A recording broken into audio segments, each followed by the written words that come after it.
Hello student, I am Miss S.M. Pawar. Today's lecture, the career oriented course, Advanced Diploma in Human Resource Management. आपण तुमचा जो advance diploma आहे advance diploma in human resource management हा जो career oriented course आहे त्याचा study या ठिकाणी करीत आहोत. त्यामधील पेपर नंबर 7 पेपर नंबर 7चा आपण स्टडी करतो आहे.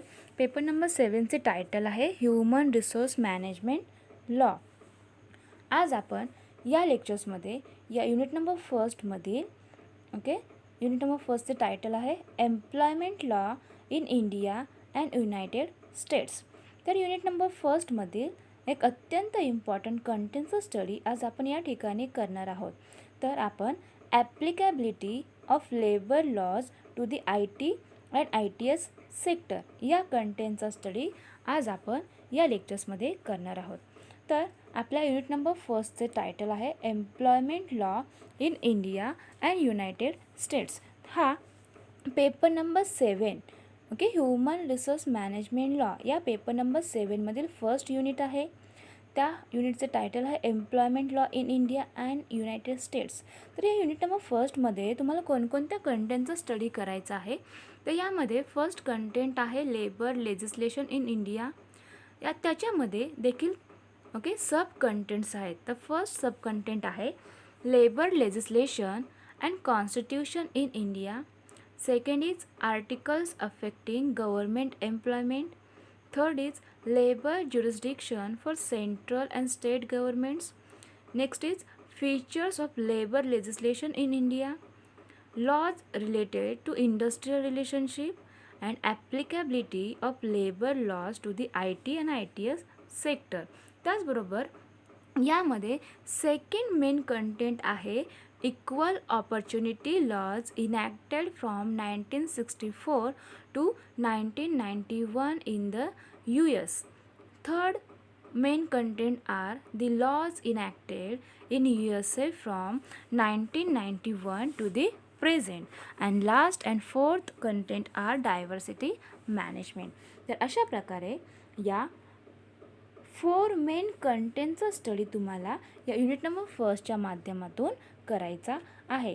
तर युनिट नंबर फर्स्टचे टायटल आहे employment law in India and United states. आपण पेपर नंबर 7चे स्टडी करत आहोत. पेपर नंबर 7चे टायटल आहे ह्युमन रिसोर्स मॅनेजमेंट लॉ. या पेपर नंबर 7मध्ये तुम्हाला जो सिलेबस देण्यात आला आहे त्याच्यामध्ये 4 टॉपिक्स आहेत. तर त्या 4 टॉपिक्सचा स्टडी तुम्ही 1 बाय 1 करणार आहात. सध्या आपण या पेपर नंबर 7मधील जो युनिट नंबर फर्स्ट आहे त्याचा स्टडी या ठिकाणी करीत आहोत. तर आज आपण या लेक्चर्समध्ये जो फर्स्ट कंटेंट आहे लेबर लेजिस्लेशन इन इंडिया त्यामधील 6 सब कंटेंटचा स्टडी करणार आहोत. तर तो कंटेंट कोणता आहे applicability of labour laws to the IT and ITS sector. आपण कोणत्या कंटेंटचा स्टडी या ठिकाणी करीत आहोत तर applicability of labour laws to the IT and ITS sector. Now let's see. तर प्रिव्हियस लेक्चर्समध्ये आपण labour legislation in India labour legislation इंडियामधील कसे आहे त्यांचा स्टडी ऑलरेडी प्रिव्हियस लेक्चर्समध्ये केलेला आहे. त्याचबरोबर आपण प्रॉपर लेबर लेजिस्लेशन हे काय आहे ते देखील पाहिले आहे. त्यामध्ये labour legislation and constitution in India आपल्या इंडियाचं जे कॉन्स्टिट्यूशन आहे ते कसे आहे आणि त्याच्यामध्ये हे लेबर लेजिस्लेशन म्हणजे लेबरविषयीचे जे काही कायदे आहेत ते कसे सांगितले आहेत त्यामध्ये कोणकोणत्या प्रोव्हिजन्स आहेत यांचा स्टडी आपण ऑलरेडी केलेला आहे. त्याचबरोबर आपण articles affecting government employment government एम्प्लॉयमेंटवरती कोणते आर्टिकल्स आहेत ज्याचा प्रभाव पडतो ते देखील आपण पाहिलेले आहे. त्याचबरोबर labour jurisdiction for central and state government, features of labour legislation in India, laws related to industrial relationship या सर्वांचा स्टडी आपण ऑलरेडी प्रिव्हियस लेक्चर्समध्ये केलेला आहे. तर आज आपण या लेक्चर्समध्ये applicability of labour laws to the IT and ITS sector याचा स्टडी या ठिकाणी करीत आहोत. तर आपण applicability of labour laws to the I T and I T S sector म्हणजे काय, तर I T information technology and information technology entrepreneurship या सेक्टरमध्ये हे जे काही लेबर लॉज आहेत ते कधीपासून लागू करण्यात आले, त्याची लागूता कशी झाली, ओके, त्याचे ॲप्लिकेबल, ओके, ते कधीपासून आहेत त्याचा स्टडी या ठिकाणी करीत आहोत. तर applicability of labour laws to the I T and I T S sector. Now see, one of the question asked in human resource circles is regarding the applicability of labor laws to the IT and ITS BPO sector. The common perception is that this sector is outside the coverage of labor legislation. From the nature of work performed, it can be seen that IT and ITS companies are covered by the Shops and Commercial Establishment Act of 1961. तर आपण I T सेक्टरमध्ये म्हणजे information technology सेक्टरमध्ये हे जे काही labour lodge आहेत ते कशा प्रकारे ॲप्लिकेबल आहेत, ओके, ते कसे लागू केले आहेत त्या ठिकाणी त्यांचा स्टडी आपण या ठिकाणी करीत आहोत. तर इन्फॉर्मेशन टेक्नॉलॉजी या आधुनिक काळामध्ये प्रत्येक बिझनेसमध्ये, ओके, प्रत्येक बिझनेसमध्ये प्रत्येक ऑर्गनायझेशनमध्ये इन्फॉर्मेशन टेक्नॉलॉजीचा वापर केला जातो. परंतु हे आय टी असे सेक्टर आहे ज्या ठिकाणी मोठ्या प्रमाणावर इन्फॉर्मेशन टेक्नॉलॉजीचा वापर करून जो काही बिझनेस आहे त्या बिझनेस एक्सपांड करण्याचे, तो बिझनेस रन करण्याचे काम केले जाते. मग त्या ठिकाणी जे लेबर काम करतात, ओके, जी वर्कर्स काम करतात त्यांसाठी देखील काहीतरी कायदे असणे आवश्यक आहे. यासाठी हे लेबर लॉज ठरवण्यात आले आहेत आणि त्या ठिकाणी म्हणजे आय टी सेक्टरमध्ये असे लेबर लॉ लागू करण्यात आले आहे. कारण जेव्हा आय टी सेक्टरमध्ये वर्कर काम करीत असतो तेव्हा त्याला, ओके, अनेक तास काम करावे लागते, ओके, वीकली तो 6 to 7 डेज आणि त्याचबरोबर दिवसातील तो 12-12 तास त्या ठिकाणी काम करतो. आणि असे जे काय काम केले जाते ते कॉम्प्युटर बेस्ड काम केले जाते. मग त्यावेळेस, ओके, त्याला अनेक प्रकारचे प्रॉब्लेम्सना फेस करावे लागतात. आणि त्याचबरोबर तो ज्या ऑर्गनायझेशनमध्ये, ज्या कंपनीमध्ये काम करतो त्या ठिकाणी त्याला सुरक्षितता निर्माण व्हावी, त्याचे जे काय प्रॉब्लेम्स असतील तर त्याने सॉल्व करावे. अशासाठी हे लेबर लॉज या आय टी सेक्टरसाठी ॲप्लिकेबल करण्यात आले आहेत. नाव let's C, commercial establishment act of 1961, okay, shops and commercial establishment act of 1961. तर 1961मध्ये हा शॉप्स अँड कमर्शियल इस्टॅब्लिशमेंट हा ॲक्ट इंट्रोड्यूस करण्यात आला. तर ॲक्ट कशासाठी इंट्रोड्यूस करण्यात आला, तर जे काही I T and I T S companies आहेत त्या सर्व शॉप्समध्ये काय होतात, कवर्ड होतात. यासाठी हा कमर्शियल इस्टॅब्लिश ॲक्ट 1961मध्ये इंट्रोड्यूस करण्यात आला. आणि या आय टी कंपनीज त्यांचे नेचर, त्यांचे वर्क परफॉर्म हे याच्यावरती, ओके, याच्यापासून सुरू होते. The act deals with working hours, overtime rate, spread overs, employment of women and young person at night.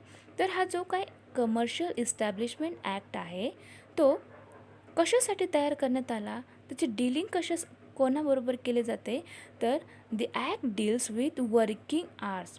जे काही एम्प्लॉयर्स आय टी सेक्टरमध्ये काम करतात, ओके, मग ते त्या ठिकाणी किती तास काम करतात, त्यांचे वर्किंग आवर्स किती आहेत हे ठरवण्यासाठी हे कमर्शियल इस्टॅब्लिशमेंट ॲक्ट 1961 त्या ठिकाणी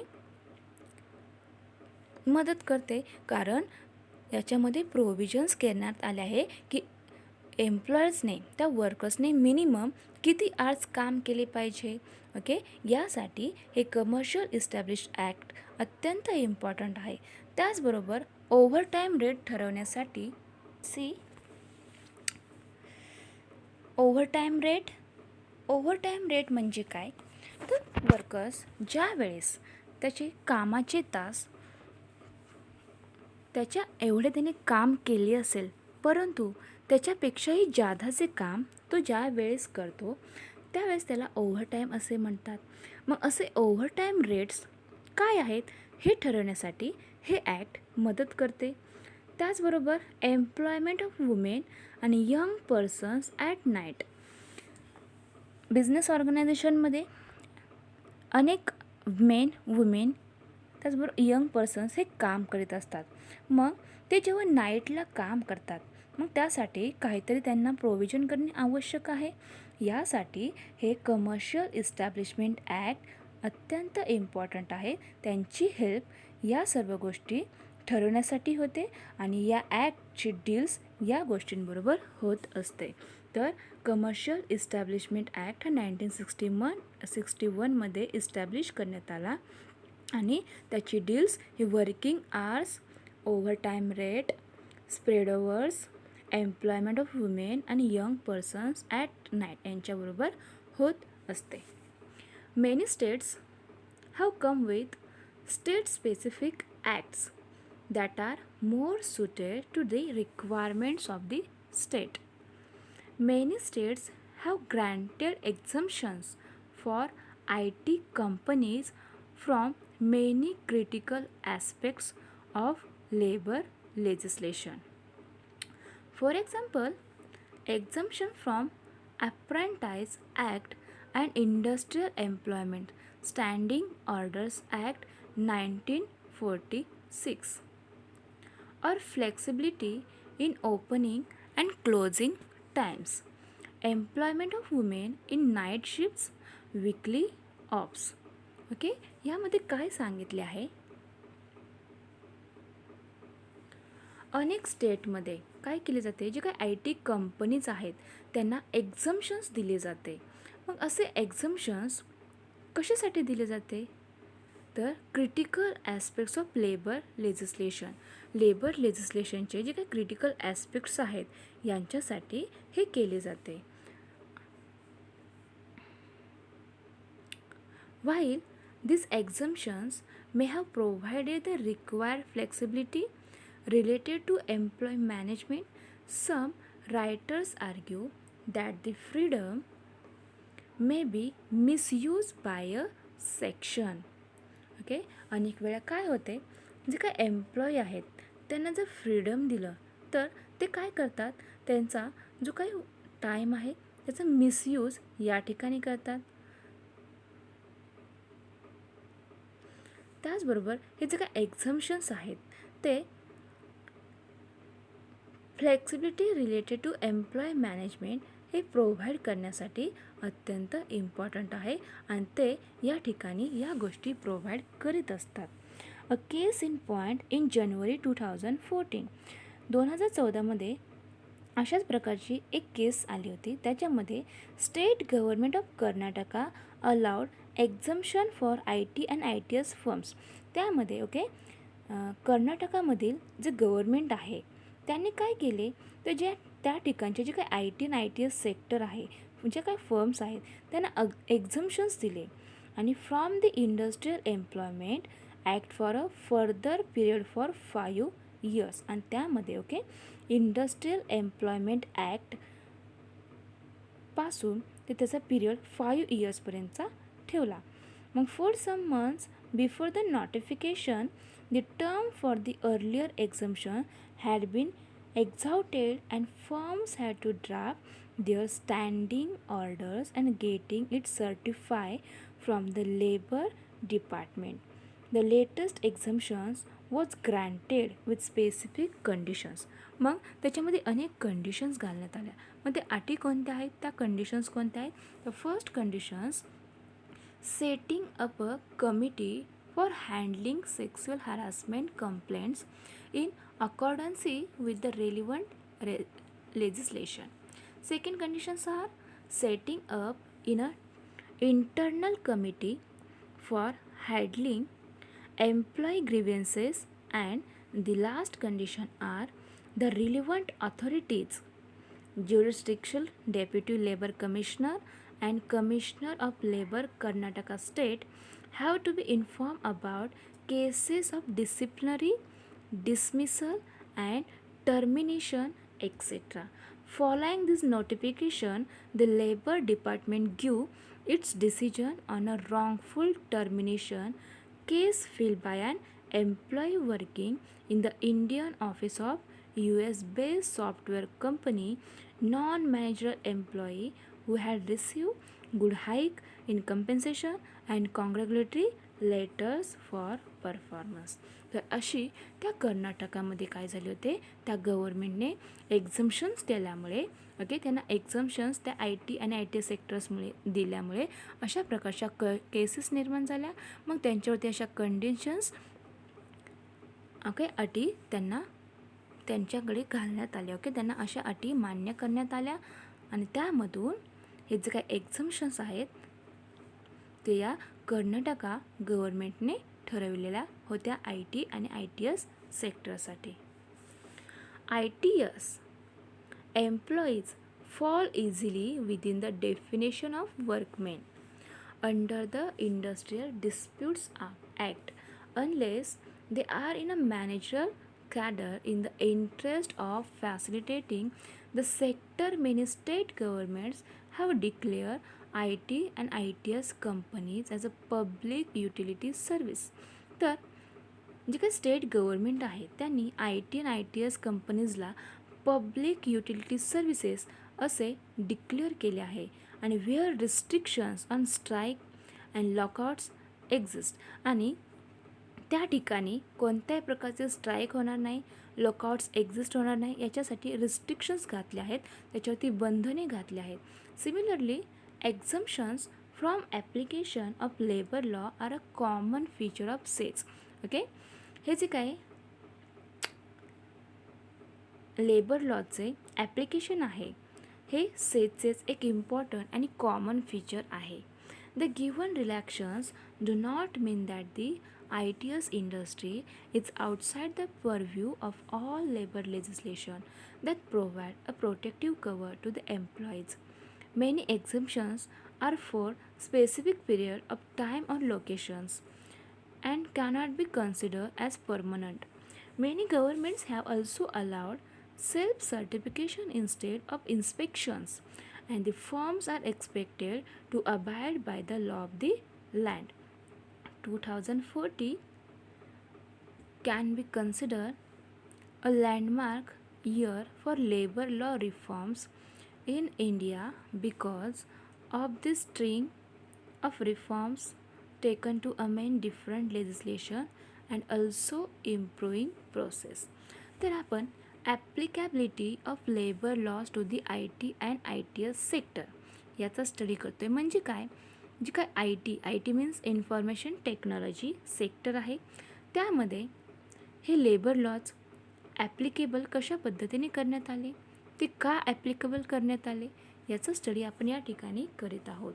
तर IT इन्फॉर्मेशन टेक्नॉलॉजी सेक्टरचा नावडेज मोठ्या प्रमाणावर काय होत आहे, त्या रन करीत आहेत, त्यांचा बिझनेस हा चालत आहे. मग असे जे काय IT सेक्टरमधील कंपनीज आहेत त्या ठिकाणी जे वर्कर्स काम करतात त्यांच्यासाठी असे लॉज अत्यंत हेल्पफुल आहेत आणि याची ॲप्लिकॅबिलिटी या ITS सेक्टर्समध्ये केलेली आहे. कारण त्या ठिकाणी जे वर्कर्स काम करतात त्या वर्कर्सना अनेक तास काम करावे लागते. ते खूप जास्त काम करीत असतात. मग त्यांच्यासाठी काही ना काही कायदे ठरवणे आवश्यक आहे. कारण जे काही लेबर्स काम करतात त्यांचे कामाचे आवर्स किती असावेत, त्यांनी किती तास मिनिमम काम केले पाहिजे. त्याचबरोबर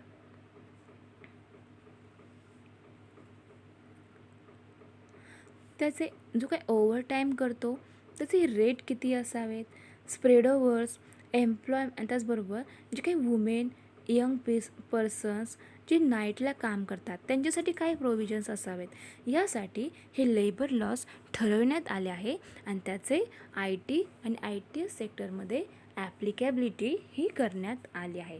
तर अशा प्रकारे आज आपण या लेक्चर्समध्ये ही I T and I T S सेक्टरमध्ये जे काही लेबर लॉज आहेत ते कशी ॲप्लिकेबल केले, त्यांची ॲप्लिकेबिलिटी कशी झाली, ओके, त्याचा स्टडी आपण या ठिकाणी केलेला आहे.